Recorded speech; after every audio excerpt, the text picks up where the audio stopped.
동부 전선에서 불을 뿜어내던 지나치게 정교하게 설계된 독일의 장갑차들.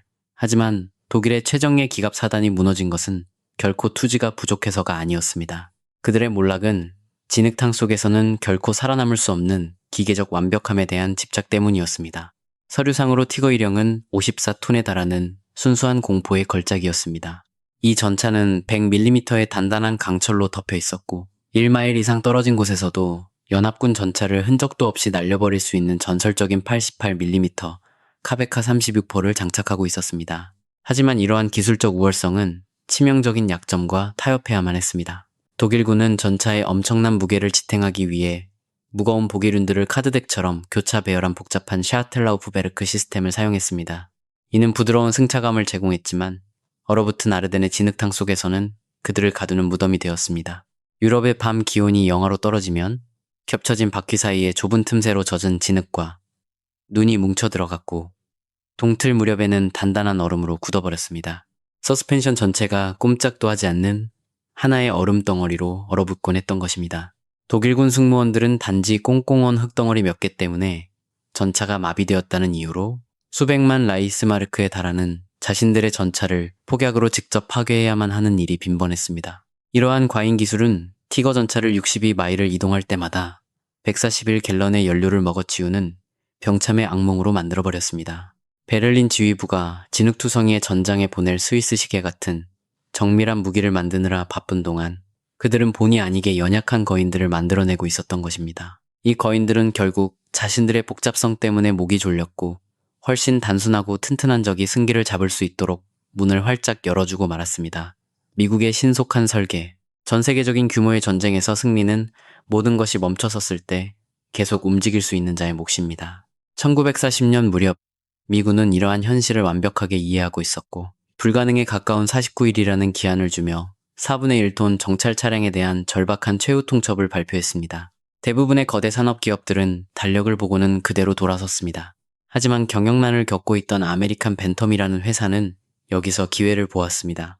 그들의 수석 엔지니어였던 칼 프로부스트는 모든 규정집을 내던지고 전통적인 기업의 관료주의적 절차를 모두 무시한 채 상상조차 할 수 없는 목표를 향해 달려들었습니다. 한숨도 자지 않고 거의 120시간 동안 일한 끝에 프로부스트는 훗날 지프가 될 차량의 전체 기술 설계도를 정확히 5일 만에 그려냈습니다. 이는 순수한 산업적 아드레날린이 만들어낸 기적이었습니다. 이토록 광적인 속도는 그 차량의 영혼을 결정지었습니다. 독일군 지휘관 차량에서 볼 수 있는 우아한 곡선이나 특별한 고급스러움을 챙길 시간 따위는 없었습니다. 대신 2032파운드짜리 이 기계의 모든 구석구석은 오로지 순수한 기능적 실용성만을 위해 군더더기 없이 벗겨졌습니다. 이렇게 서둘러 진행된 작업은 기본 렌치 하나만으로도 수리할 수 있고 단 4명의 병사가 힘으로 밀어 도랑에서 빼낼 수 있을 만큼 극도로 미니멀한 차량을 탄생시켰습니다. 공학적인 우아함을 포기하고 생존과 속도를 선택함으로써 미국인들은 본의 아니게 총력전의 혼돈 속에서 더욱 빛을 발하는 기계적 도구를 만들어낸 것입니다. 지프는 단순한 자동차가 아니었습니다.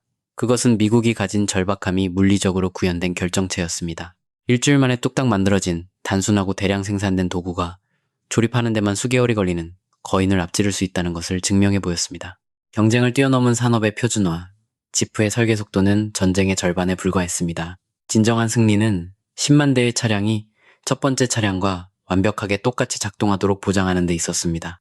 제3제국이 각 판터 전차를 마치 맞춤형 예술작품처럼 대하며 종종 특정 장인이 직접 손으로 부품을 맞춰야 했던 반면 미국 정부는 경쟁 기업들 사이에 파격적인 통합을 강요했습니다. 윌리스 오버랜드가 그 엄청난 생산 수요를 혼자서 감당할 수 없게 되자 그 설계도는 포드에게로 넘어갔습니다. 독일군을 괴롭혔던 병참의 혼란을 막기 위해 포드는 거의 모든 볼트와 너트에 작은 F라는 글자를 새겨넣기까지 했으며 이를 통해 전장에서 윌리스의 부품과 포드의 부품이 100% 호환되도록 만들었습니다.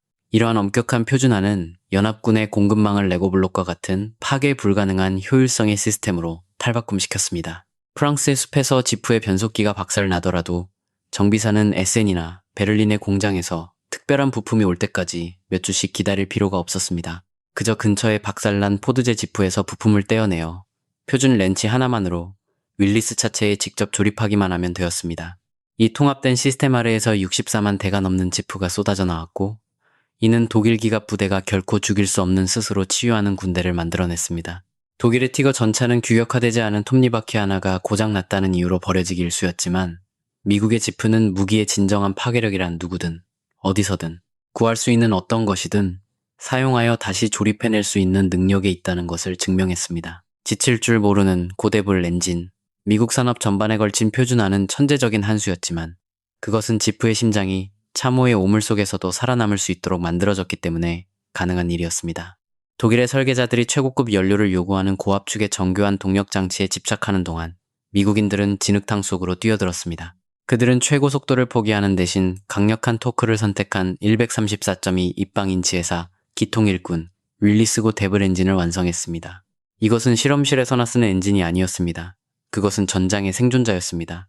고데블 엔진은 최전선에서 주워 모은 옥탄가가 가장 낮고 불순물이 섞인 더러운 가솔린으로도 안정적으로 작동하도록 특별히 설계된 저압축의 헤드 디자인을 특징으로 했습니다.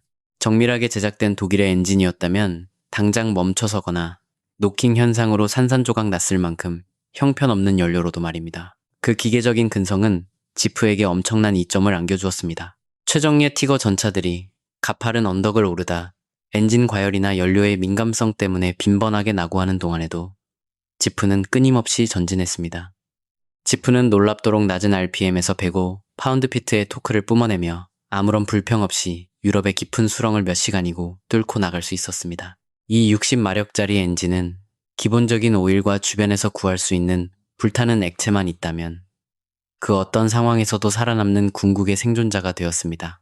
얼어붙은 숲속에서 이 엔진을 계속 돌아가게 만드는 데에는 박사학이나 특별한 공고함이 필요하지 않았습니다. 전장의 독약 같은 연료마저 소화해낼 수 있는 심장을 만들므로써 미국인들은 독일 기갑부대가 더 이상 존재하지도 않는 고급 공급망에 대한 갈증으로 서서히 목이 졸려갈 때조차 자신들의 진격이 결코 흔들리지 않도록 만들었습니다. 사륜구동의 절대적인 우위.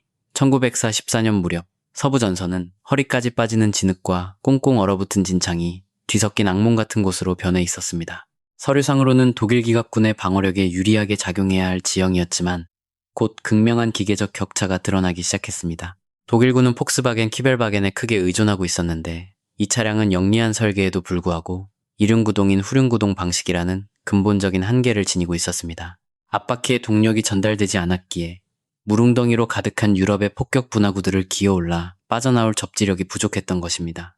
독일군 병사들은 기진맥진한 채로 차에서 내려 직접 진흙탕을 뚫고 차량을 밀어내야만 했고 사실상 그들의 기계와 부대는 느릿느릿 걷는 보병으로 퇴보해버리고 말았습니다. 하지만 미국의 G1 차량은 독일 국방군이 결코 흉내낼 수 없는 전술적 우위를 지니고 있었으니 바로 트랜스퍼 케이스였습니다.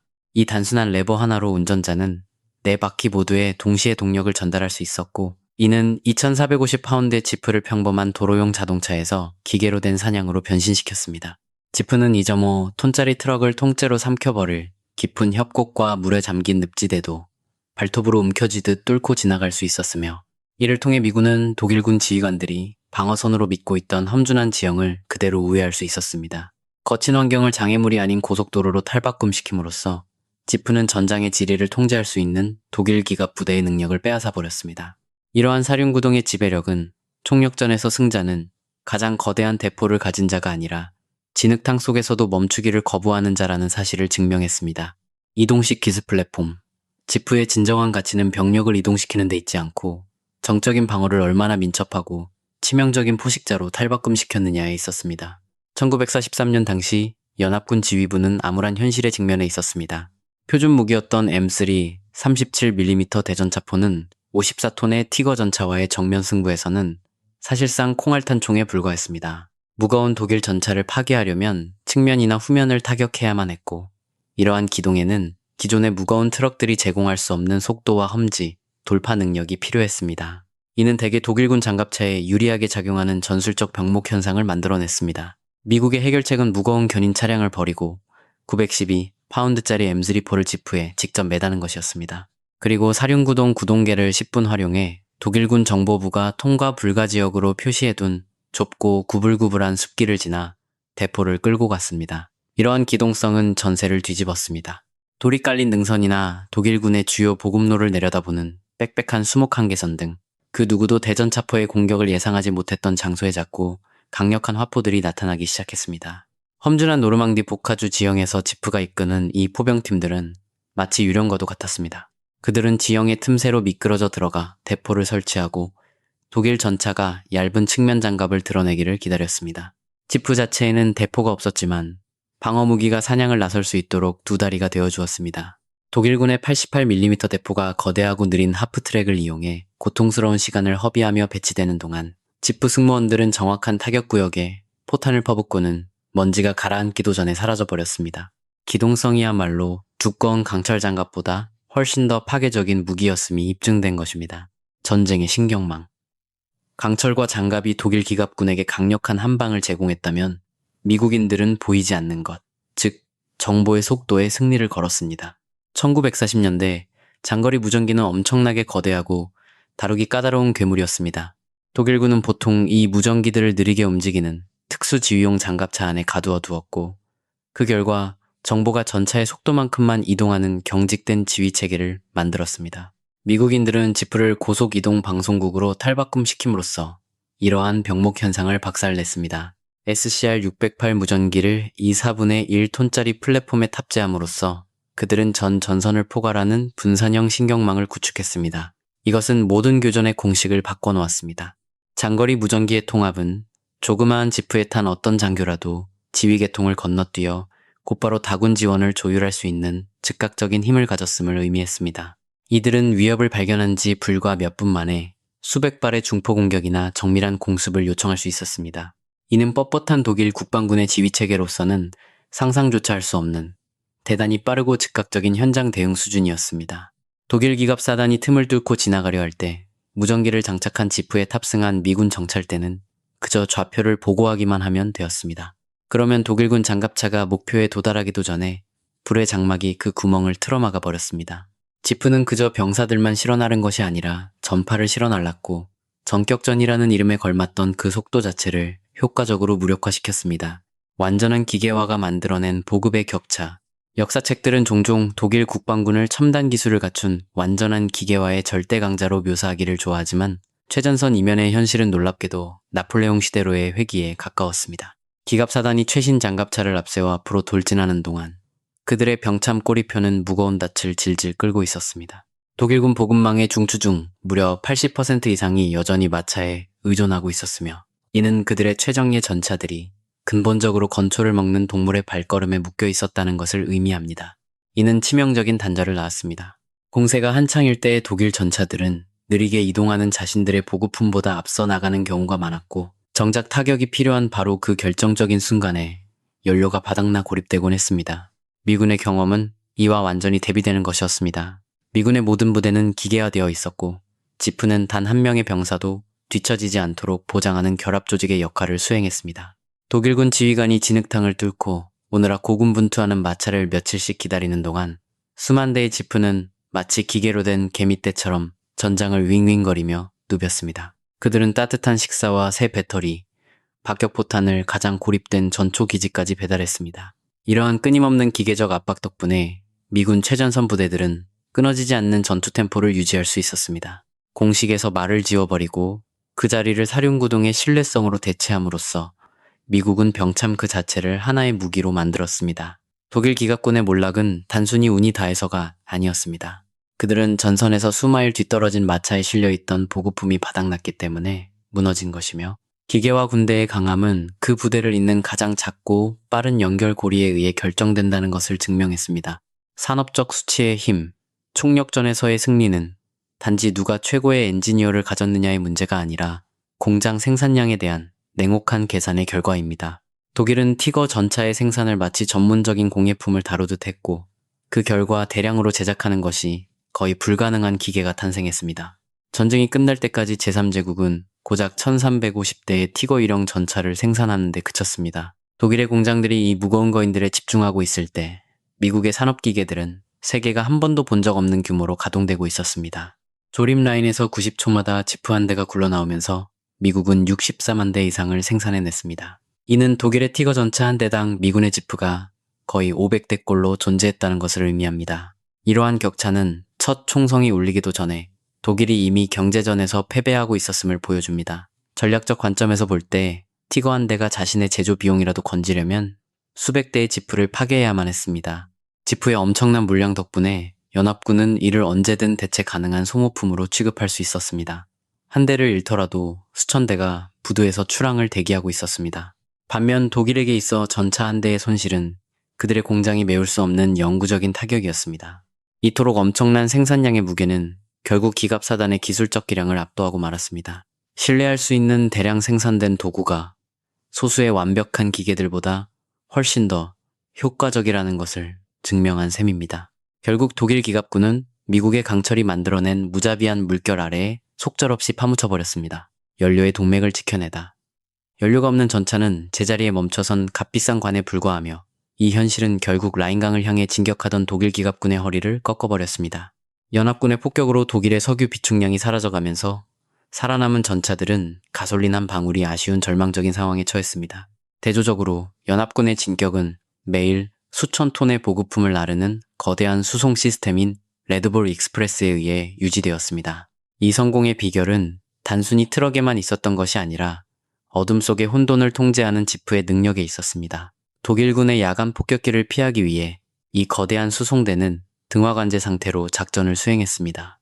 조그만 차광 표시등을 장착한 지프들이 칠흑같이 어두운 유럽의 숲길을 뚫고 수백 대의 2.5톤 트럭들을 고속으로 이끌었습니다. 지프는 이 연료 동맥의 지배자였습니다. 정찰병이자 교통경찰이었으며 전차를 움직이게 하는 가솔린의 수호자 역할을 해냈습니다. 최정예 독일 기갑 사단들이 단지 연료가 떨어졌다는 이유만으로 길가에 버려진 채 빈번히 발견되는 동안 미국의 강철 조랑말은 가솔린이 항상 최전선에 도달할 수 있도록 보장했습니다. 이러한 치밀한 조율 덕분에 날씨가 험악해지고 길이 사라져도 연합군의 기세는 결코 꺾이지 않았습니다.